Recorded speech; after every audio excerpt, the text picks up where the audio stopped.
எதுக்காக கரீனா குரோனாவை ரிமூவ் பண்ணாங்கன்னு உங்களுக்கு தெரியுமா? ஸோ இந்த வீடியோ பார்த்துட்டு நிறைய பேருக்கு தெரிஞ்சிருக்க வாய்ப்பு இல்லை. ஸோ என்ன தெரிஞ்சுக்கணும்னு நினச்சிங்கன்னா இந்த வீடியோ மட்டும் ஃபுல்லாக பாருங்க.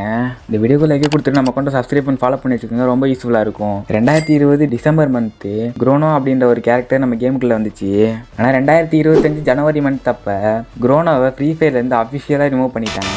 இதுக்கான காரணம் கான்ட்ராக்ட் தான். குரோனோ அப்படின்றது ரியல் லைஃப்பில் இருக்க கிறிஸ்டியானோ ரொனால்டோ.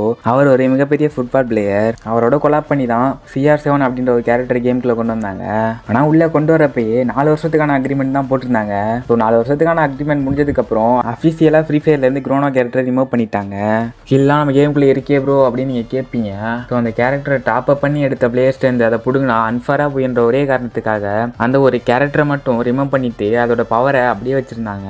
அந்த கேரக்டர் வச்சிருக்கவங்கள்ட்ட அது அப்படியே தான் இருக்கும். ஆனால் யாராலையுமே அதை புதுசாக வாங்க முடியாது. இந்த ஒரு இதில் உங்கள் ஃப்ரீ ஃபயர் விளையாடுற ஃப்ரெண்ட்ஸுக்கு ஷேர் பண்ணி விட்டுட்டு ஃபாலோ பண்ணாதவங்க ஃபாலோ பண்ணி வச்சுக்கோங்க. சப்ஸ்கிரைப் பண்ணாமல் பார்த்துருந்தீங்கன்னா சப்ஸ்கிரைப் பண்ணிக்கோங்க.